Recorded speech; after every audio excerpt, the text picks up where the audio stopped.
Welcome back to another episode of Consciously Clueless. You're here because you want to learn about how to live a healthier life, how to live more sustainably, how to take your everyday actions and make them work for you and the planet. Sometimes it might feel like you've got this figured out, and other times you probably feel lost.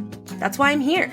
Together, we will learn how to live happier, healthier lives without the need to be perfect, and always allowing space for a little cluelessness on this journey to living a more conscious life. On the podcast, I talk to Rissa Miller. Rissa is an editor, author, herbalist, seer, and storyteller. She is a vegan of 28 years and has participated in almost every kind of activism you can imagine. Here we go. This podcast is supported by Who Gives a Crap. Who Gives a Crap is an eco-friendly toilet paper company that donates 50% of its profits to help ensure everyone has access to clean water and a toilet within our lifetime. Who Gives a Crap has donated almost $8 million to nonprofit organizations who help provide clean water and toilets all over the world.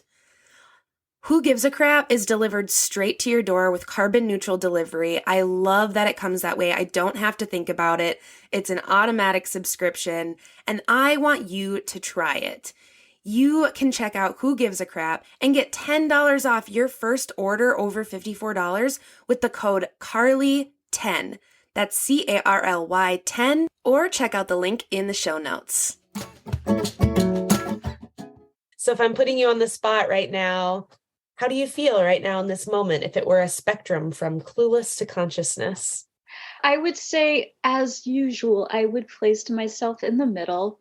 There's always more to learn. There's always more to know. And I do love learning. I'm an addict for classes and books and education. And at the same time, I also love sharing education. And I'm a writer. I'm a speaker. I definitely love giving what I know and offering it to others. I love that. I love the knowing that you are a student and a teacher. I relate to that too. I keep wanting to learn all the new things, and then am the person who's, have you heard about this?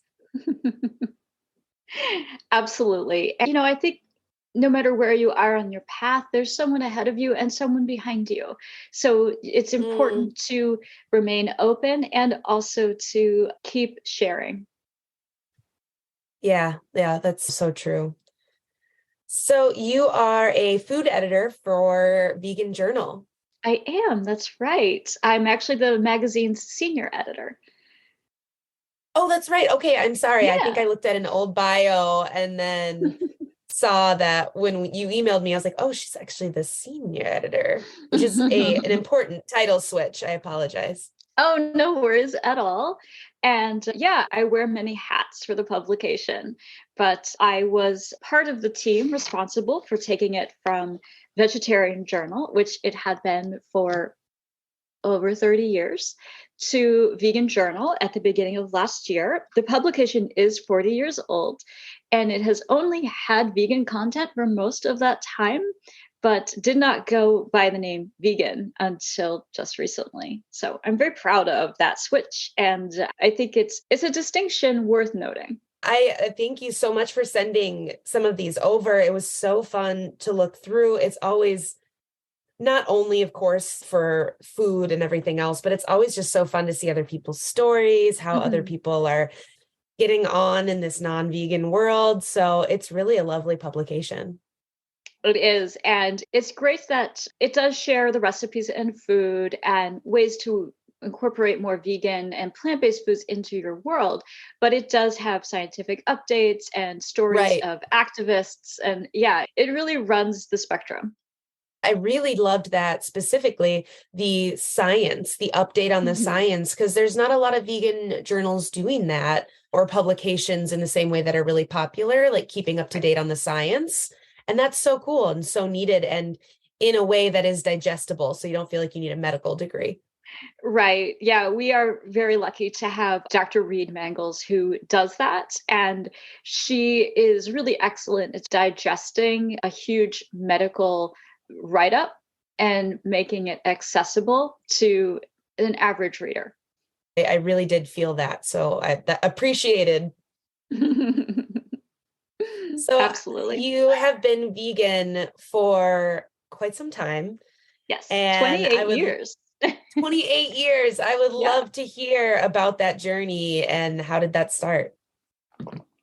I had always wanted to be vegetarian, and I mostly because I loved animals. I was the little girl that was putting peanut butter on pine cones out in the yard. And when it hit me that those were the animals I was eating, the same animals that I loved, not necessarily the ones in the yard, but still, I didn't know how to do it. Almost 30 years ago, vegetarian wasn't common, never mind vegan. And those were just words that didn't circulate in my world. There Right. were a few vegetarian girls in my high school. People made fun of them mercilessly. I remember boys throwing lunch meat at them, just awful things. And I already didn't fit in like most people feel about high school. I didn't want to do anything to make myself weirder.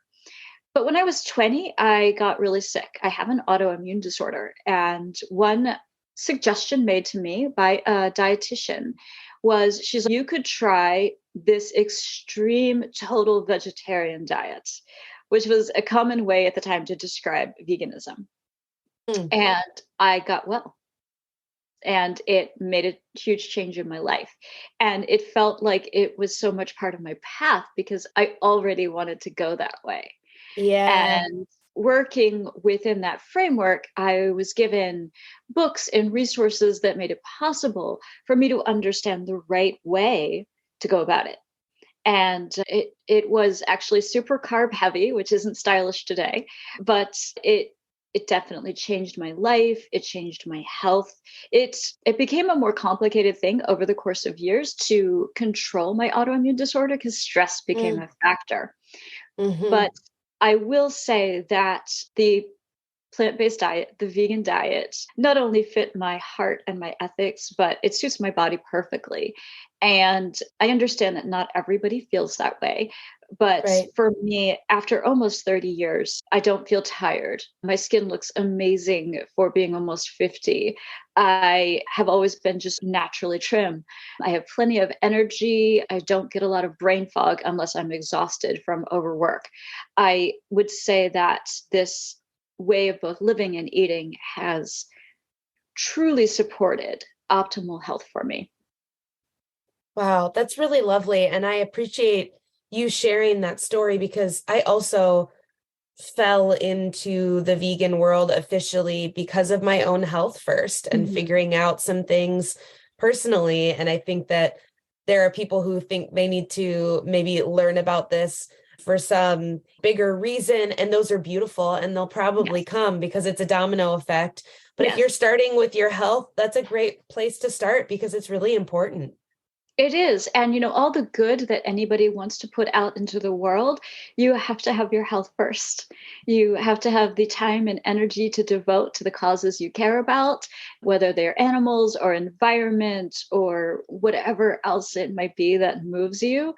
You have to feel well enough to do it. So, taking care of yourself is one of the first important steps for any activist.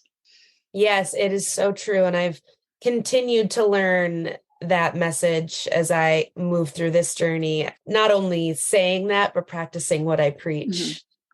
It's important. And that's another a shift that many people have to make to not run yourself ragged physically, to eat well, to or eat as well as you can within your resources, to take a walk every day. Some of these things are small, but their impact is huge.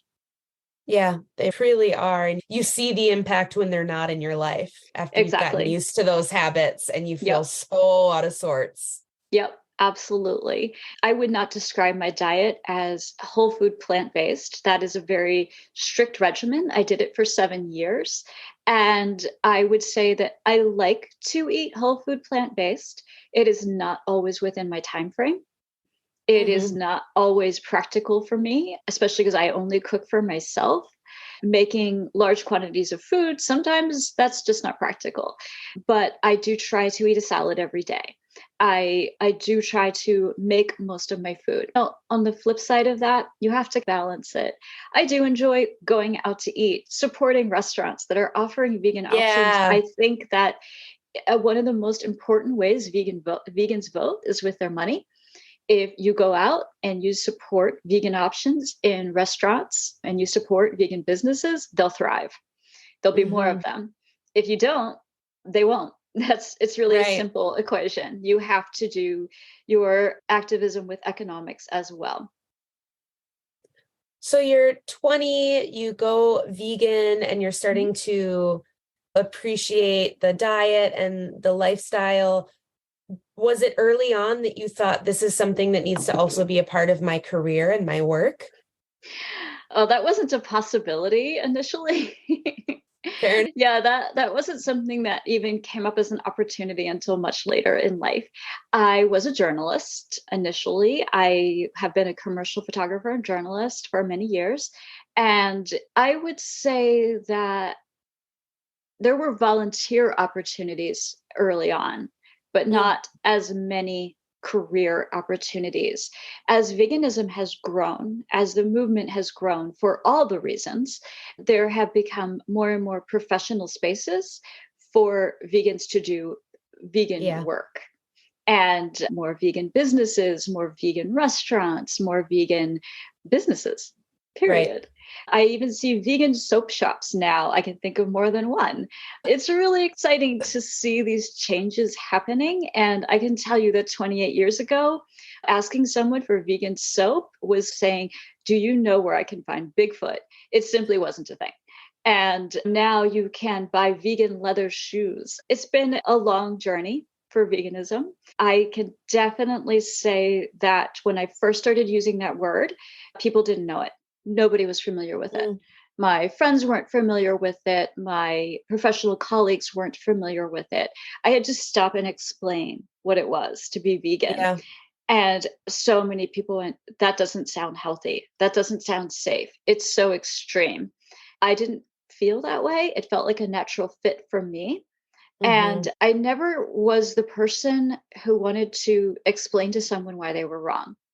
I thought, let me live my life and prove you wrong. That's a great strategy and mindset to have early on, because I've talked to numerous guests that we've almost commiserated about the like angry vegan phase. Yeah.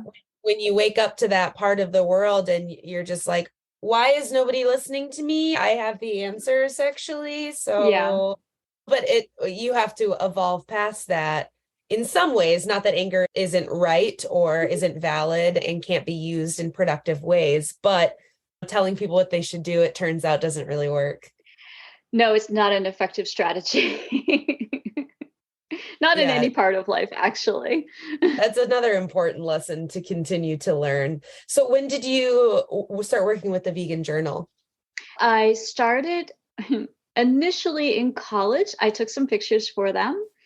And then I was just a subscriber and reader of the magazine for probably decades.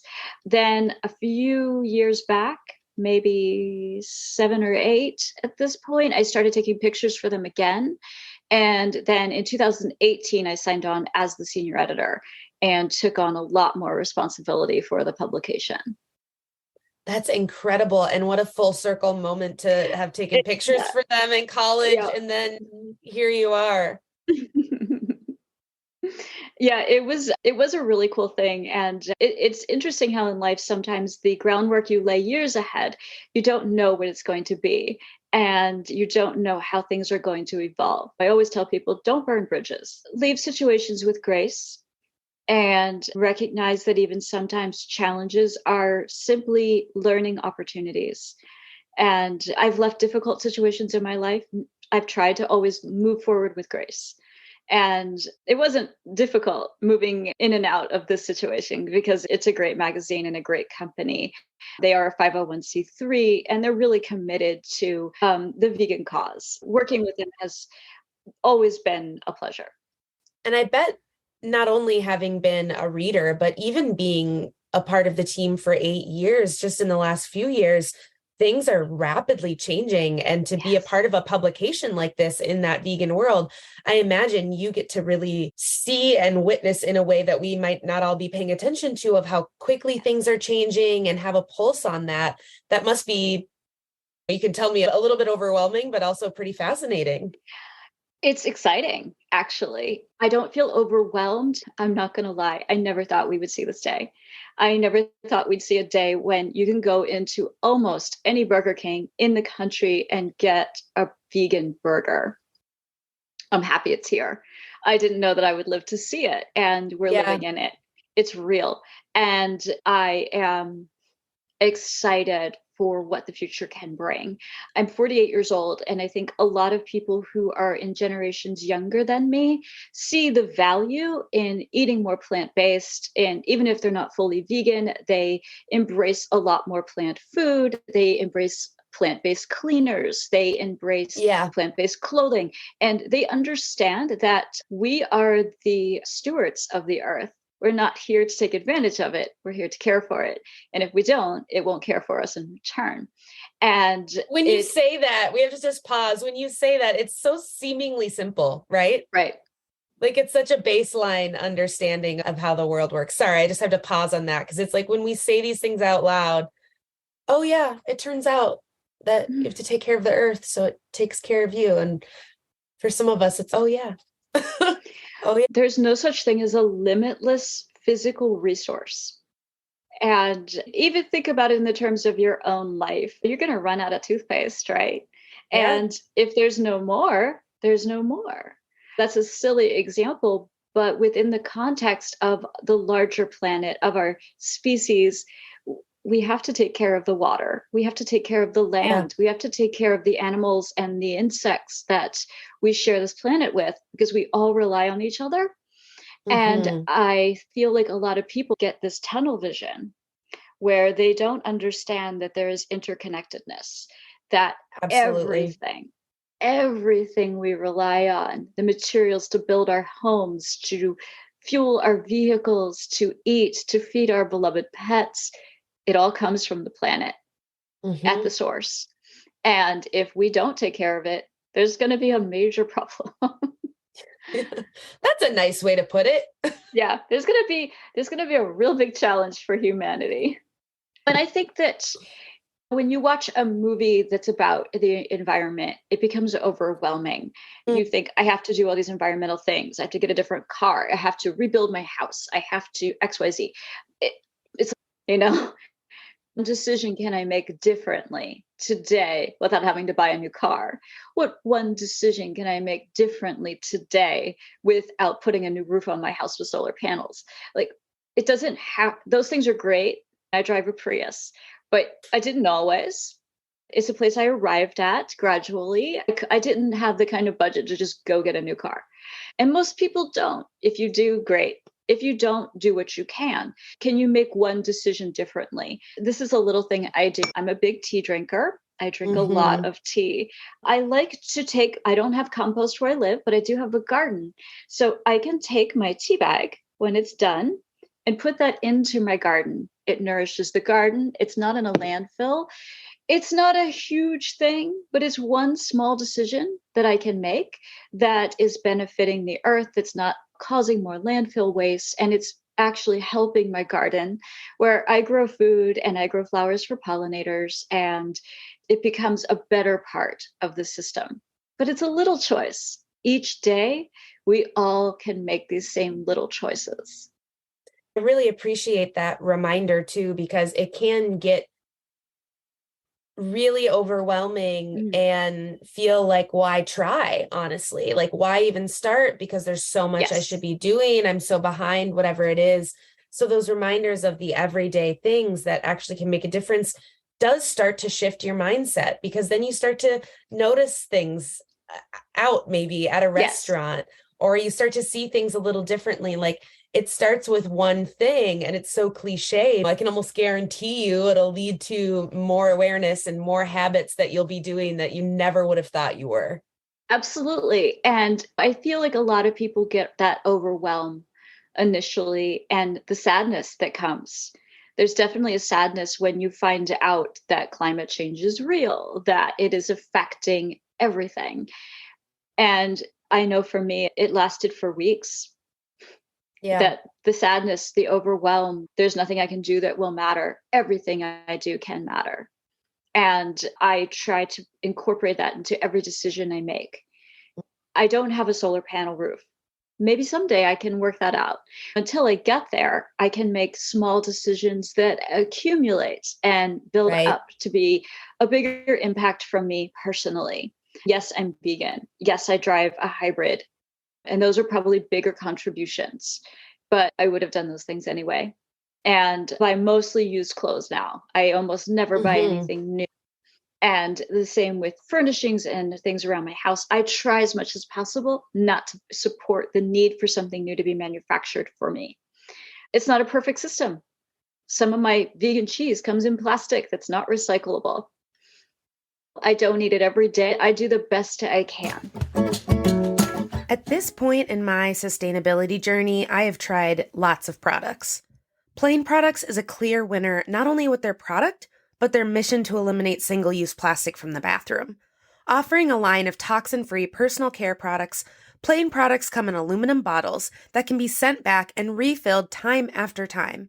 Seriously, it's so cool. All of the products are vegan, non-GMO, cruelty-free, biodegradable, color-safe, and free of parabens, sulfates, and toxins. So it's good for the body and the planet. Get 20% off your first order of Plain Products with code CARLY20 at plainproducts.com. That's CARLY20. Get sustainably clean today. This podcast is supported by Parade Underwear. Parade believes that the materials that touch your skin should be as comfortable as possible, wherever life takes you. That's why their styles come in a large range of fabrics, from seamless universal that disappears under clothes to cozy waffles plush comfort that keep you comfy on every occasion. Parade understands that everyone deserves to express themselves however they choose because we're all unique. And Parade knows that there's no parade without our planet. They strive to make all of their products from reclaimed, recycled, responsible, renewable, or regenerative materials.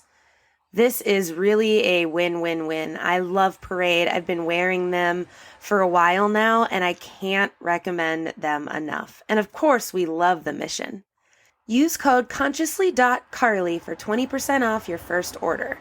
That's consciously.carly, consciously.carly. Enjoy your new undies. And when we're doing this work, I think it's easy to miss the taking care of yourself part. Yeah. Right? When you're so worried about taking care of the world. So your energy is so lovely and so positive. How do you stay positive when you're feeling that overwhelm, or when you watch something that may feel that doom scrolling or whatever it is? Yeah. What practices do you have that keep you grounded in that space? I absolutely love being outside. I have to say though, it came from a dog. My most recent dog, he passed away last summer from cancer. He made me fall. I know it was a loss on many levels, not just my companion, but he taught me to walk off the path, literally.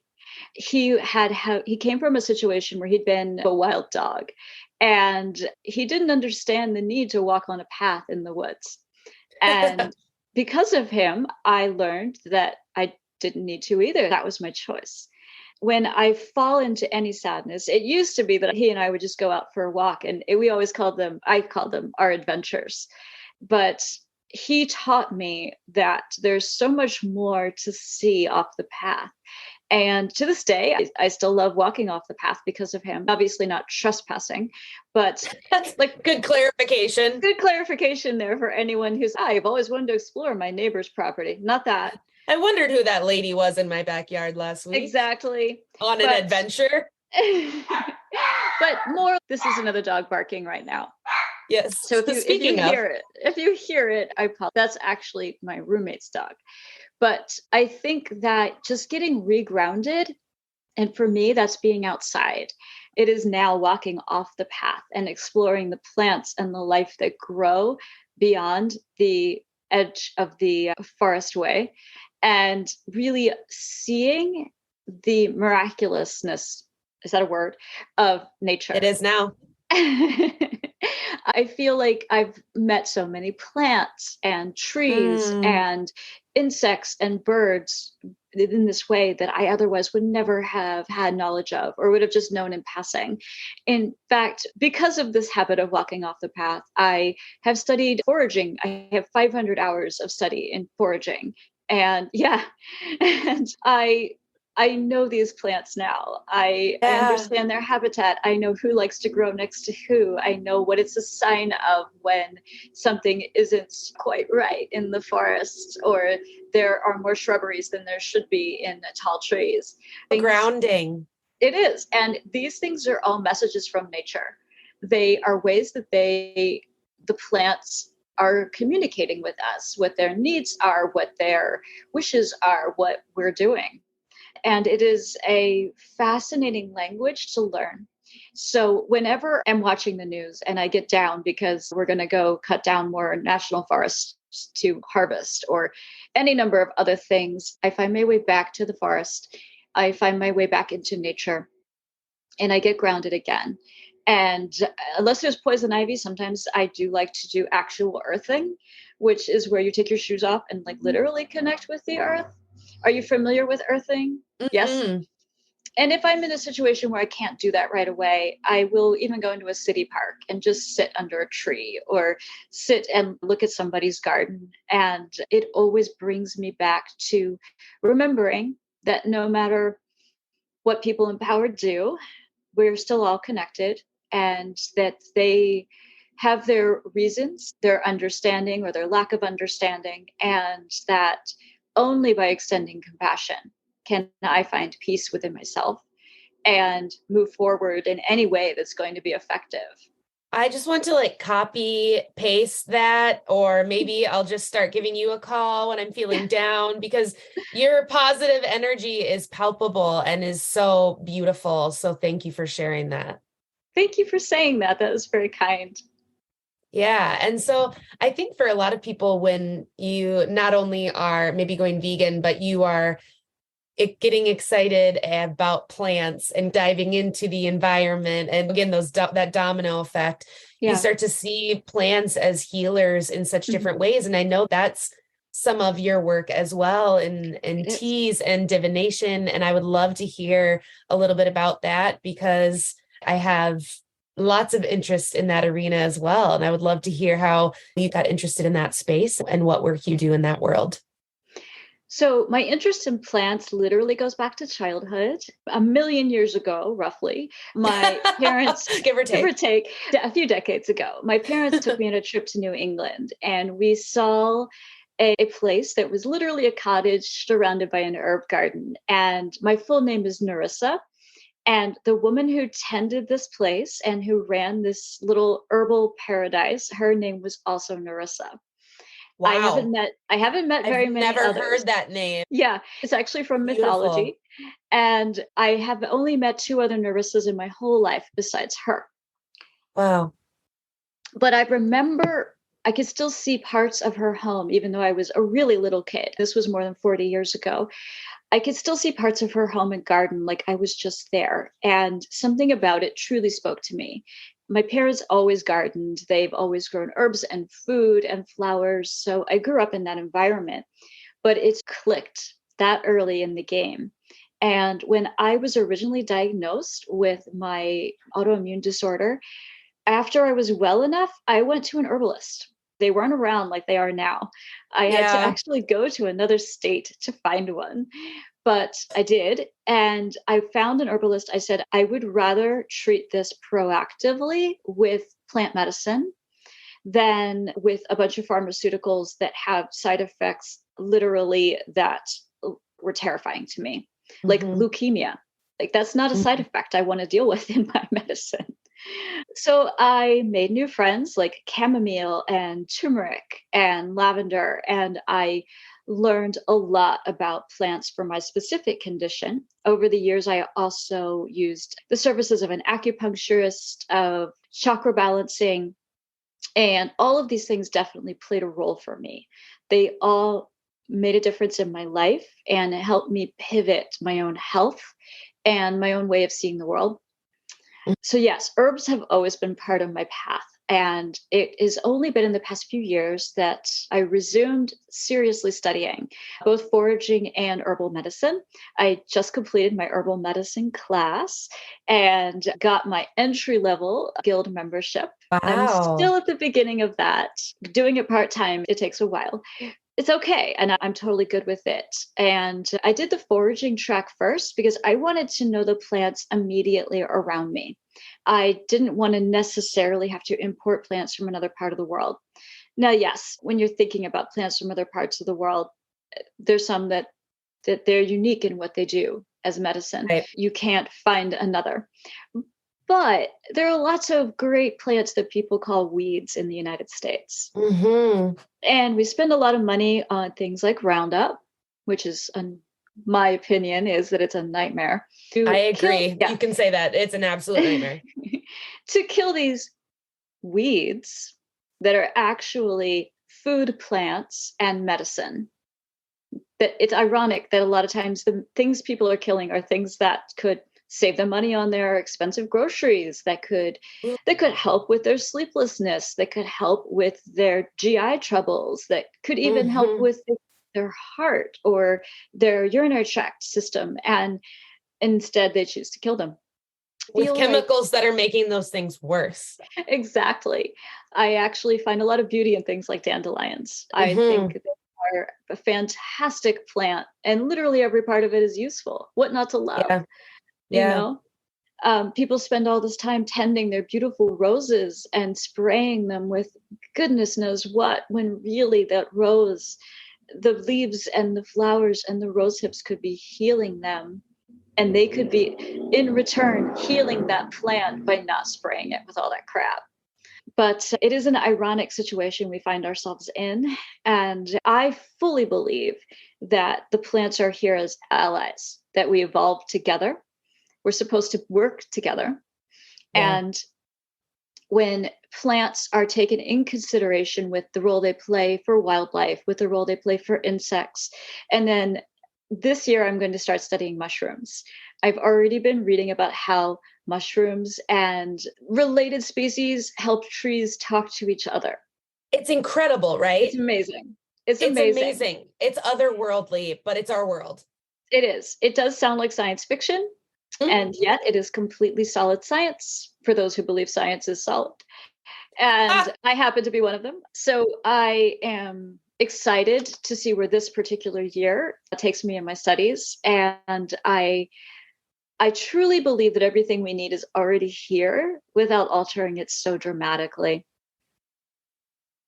I interviewed a nutritionist who's based out of the UK, Jeffrey Bodie, or a blogger. He's great. And I had him back on to specifically talk about the healing power of mushrooms. And in terms of chaga and lion's mane and things like that, but then also psychedelics and research with that as well. There's so much to cover. I'm excited to see where that journey takes you as well. It's a lot to learn. It is. Yeah. And each time I begin one of these new units in a plant medicine study, I think, oh, it's so much. But then it turns out not feeling that way once I'm in it. It's just exciting and fun. And I love the feeling of connection with the planet when I walk anywhere and I know what I'm looking at. Or I'm thinking, oh, I know that plant is related to mint because it has a square stem. Or any number of things that help you to identify what's around you, and it feels more like a friend and less like a, what is that weed? It definitely has a completely different vibe when you know what you're looking at and you have an understanding of that plant's life. That's beautiful. Oh, I love that. It'll be really fun to follow your journey and see what things like you're bringing into the work you're already doing. That's always so fun when you do classes like this too, you know, how it bleeds into all the work. It'll be so fun and magical. I watched in the past 2 years as groceries became more and more expensive and I started eating more and more weeds out of my garden. And I thought everybody else is busy killing these when they could save them literally hundreds of dollars. Yeah, it's such a good point too. And again, it's all connected, right? Mindset shift in terms of how we view food, how we view what the earth can do for us. And it all really does continue to come back. I say this, I think, ad nauseum at this point on social media and other places. If you have a passion, I can find a way it's connected to the environment and plant-based eating. And like, there is nothing at this point that is disconnected from these issues. I agree, because we all have to live on the planet. They haven't found a way off yet. No, although they're not for lack of trying. Right. We're like, oh, burn this one down. Let's find a new one. This, on a related but slightly sidestep, I got to see William Shatner speak last year. He was the original Captain Kirk in Star Trek. And he went up on that flight. Yes. And when he did his talk, his takeaway was that even in his 90s, after everything he's seen and done in his life, he never felt as empty and alone as when he got to space. And he mentioned about how when he looked down at the earth, he deeply felt that humans in general were missing the boat. They were missing its beauty. They were missing the incredible life that is here, that we share on this planet together. And he said this much more poignantly than I am, but his big takeaway was space is not the answer, that we need to work together collectively and save our planet so we can continue to be here and not look to jump ship. He said there was nothing out there. He said it was dark and empty, and it made his heart feel like frightened when he thought of people trying to live in that complete vast darkness. And to hear that from literally Captain Kirk, from a man in his 90s who's seen so much life and experienced so many things, was deeply moving. And I wish that everyone could have heard him say it. Yeah, I remember watching the video of him immediately after landing. Yep. And it made me quite emotional to see, again, what you're saying, this man who has seen more things than I can even imagine in his life. So humbled and so taken aback by the experience in such a profound way. I want everyone to hear that talk. And then I was like, how do we get everyone a ride up to space real quick so we can have some perspective? I think that you make a great point, Carly. It is that a lot of people lose perspective. Mm-hmm. And it's so easy when you're like chugging along in life to think, oh, XYZ thing matters immensely. And really, it won't matter in 5 days. But we're in a capitalist system that makes us believe that too, right? Yeah, absolutely. And I think of so many things in my life that I was completely twisted over when they were going on. And literally within weeks, they were an echo in my mind. They didn't matter at all. That's another way I find peace, by the way. I try to step back and find perspective. And when they teach you perspective in art class, everybody's probably had like basic perspective somewhere in high school art or something. You're drawing these lines and something looks far away or looks very close. And the reality is that all you have to do is shift that paper and the perspective has changed again. Yes. You know, it will always shift. It will always change. And I think that being open to the change is critical. Yeah. Yeah. That's beautiful. That is really beautiful. Being open to the change is, I think, most of the battle, right? Yeah. Because it's like you said, there's so many things already here. We have what we need within us in this place. So it's just like being open to that, trusting that. And it sounds like ooh and corny and cliche sometimes, but maybe that's okay, right? Maybe we need a return to those simple things and those grounding practices, because whatever we're doing ain't working. I feel what a lot of people miss is the way that we're living feels unnatural to us as a species. And yeah, it's really easy to make fun of someone who hugs trees or who walks around with no shoes, or it's easy to say, oh, you're vegan. What do you eat? Bark? Maybe. But the reality is that those things feel okay to us as a species. It feels better to hug a dog than it feels to hug a computer. Think about it for a second. We're losing the connection to each other and to the planet. And it's interesting, like I still walk even though I lost my dog. And I see people walking along with one or two dogs or their children, and they're looking at a phone. Now, I immediately feel like I want to judge. And then I think, oh, maybe they're talking to someone about something important. But Right. to me, Right. there would be nothing more important than walking along with my dog. Spending that time breathing the air, looking at the world around me, smiling at people I walk by, it's one of the simplest joys of life. And I wouldn't want to Mm-hmm. miss it to look at my phone. I can look at my Mm-hmm. phone all the time. It's always available. Those years I spent with my dog were limited. And even the time you spend with a particular plant is probably limited. So, when you're walking along and daffodils are out, take it in. They only are here Yeah. for a few weeks, and then you won't see them again for another year. So I think that whole process of being present helps restore our connection. Yes. Restoring the connection. Absolutely.